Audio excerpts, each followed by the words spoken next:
La calle nos da voz, rostro y nombre. Juntas y juntos, construyendo la comunicación desde nuestra América. Aquí habla el pueblo. The prison industrial complex is a system situated at the intersection of government and private interests. It uses prisons as a solution to social, political, and economic problems. It includes human rights violations, the death penalty, slave labor, policing, courts, the media, political prisoners, and the elimination of dissent.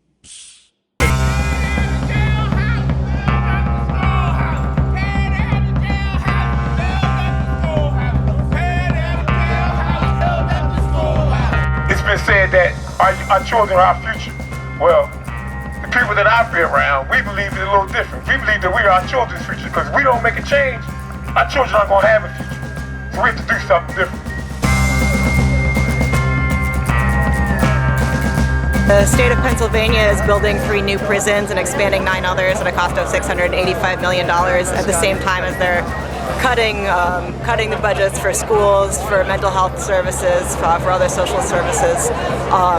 And so we're calling on the governor to cancel all the prison projects, to change sentencing and parole so that people are let out of prison and are not sent there in the first place, and also that that money that's going to the prison should be reinvested in our communities and things that make communities stronger instead of things that tear them apart.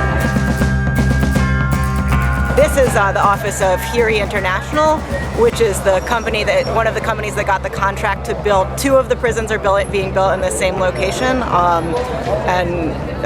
the Hiri got a $315 million contract to build 2 new prisons, which includes a 100-bed death row. So we're here to tell Hiri that there has to be another way of addressing the overcrowdedness, right? So stopping people from going to jail, dealing with the parole, dealing with the sentencing practices that exist, and finally, community reinvestment. We believe that the monies that's being spent is probably the correct word, on building prisons can go to enhancing institutions, education, stable housing, and jobs. What do we want? When do we want it?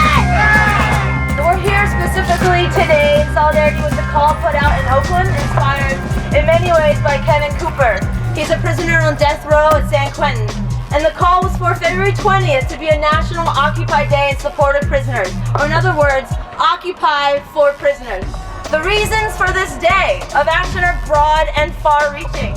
And you know why? Because the number of prisons has grown wildly, at an average of 1 per week between the years of 1976 and 2000. And in calling for these things, today we're joined by actions happening in Oakland, where folks are occupying San Quentin, where male death row prisoners are housed, where Stanley Tukey Williams was executed, and where Kevin Cooper, an innocent man on death row, is currently being imprisoned. We're joined by folks in Boston, Chicago, Columbus, New York City. Also in Washington, D.C., where folks are protesting outside the city jail. They're highlighting newly planned visitation procedures that dehumanize even further the process of visiting incarcerated loved ones by using video teleconferencing systems in which contact only occurs through a TV screen. The city is spending millions on this system in a time when I know folks in D.C. expect other priorities from the city. Invest in reentry. Not the penitentiary. Invest in reentry. Not the penitentiary. Invest in reentry. Not the penitentiary. He said, when I heard the call just raised in Oakland, California to occupy the prison, I gasped. It was not an especially radical call, but it was at the right time. For prisons have become a metaphor, a shady side, if you will, of America. With oceans of words about freedom and the reality that the U.S. is the world's leader of incarceration, it's more than time for the focus of attention of the Occupy movement. As a matter of fact, it's past time. For the U.S. is the world's largest imprisoner for decades, much wrought by the insidious effects of the so-called drug war, what I call the war on the poor. Every every hamlet in America has a prison.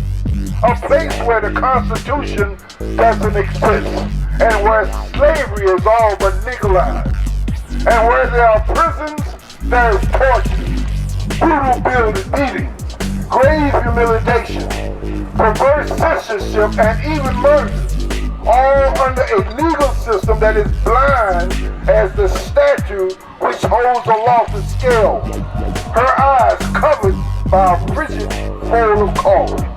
So, what is Occupy to do? It must support movements such as those calling for the freedom of Lakota brother Leonard Peltier, the Move veterans of August 8, 1978, the remaining two members of the Angola 3, and sisters who have spent lifetimes in steel and brick hellholes. But the Occupy movement must do even more.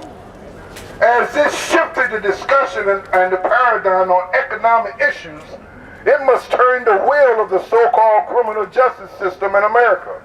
That is, in fact, a destructive, counterproductive, and annual $69 billion boondoggle of repression, better known by activists as the prison industrial complex.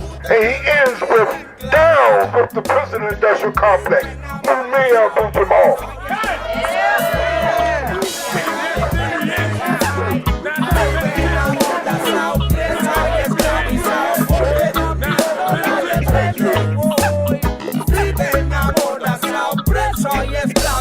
Now all they giving you is a job. 19 cents an hour.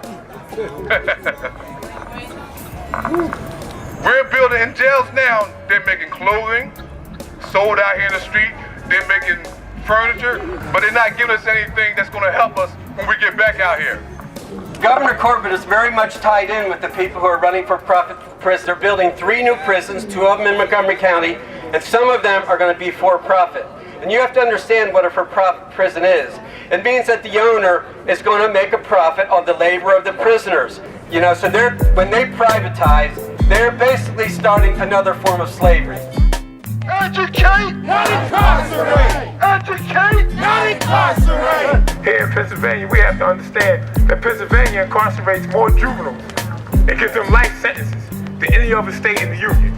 So for someone 13, 14, 15, 16, 17 years old to do something, any type of felony, and be tried as an adult, and receive adult time, 20 years, if they do not have education, their chance of being able to do anything with their life is slim and none. And that's exactly what Pennsylvania has been doing. Taking the money and the funding out of the education, putting it into the prison system, and making sure that our youth can do very little than what you see on the street. tear down the jailhouse, tear down the jailhouse, tear down the jailhouse. The corporation behind us does not see the prisoners that will occupy its 300 million atrocity as human beings, but rather as human profit and capital. And therefore will not stick around to hear cries of brutality, humiliation, and injustice that will echo throughout its gleaming prison, ironically named SCI Phoenix. However, unlike the phoenix, the methodical bird that resurrects itself from its own ashes, the prison that the corporation will build in alliance with the morality bankrupt state government of Pennsylvania will stand as another massive warehouse of humans added to its current collection of human warehouses across the state. It confines over 50,000 people today. People who have been reduced in numbers and statistics that are the raw capital and the unholy alliance between the state and corporations that defines the modern prison industry complex. It is our hope, however, that with its construction will come instead more radical prisoners, more prisoner activists, more prison writers who will help expose the injustice that goes on in these human warehouses. And it is our hope that more activists and protesters on the outside will turn out to continue protesting and exposing the injustice, brutality, and humiliation that occupies the construction of each new prison. La calle nos da voz, rostro y nombre. Juntas y juntos, construyendo la comunicación desde nuestra América. Aquí habla el pueblo.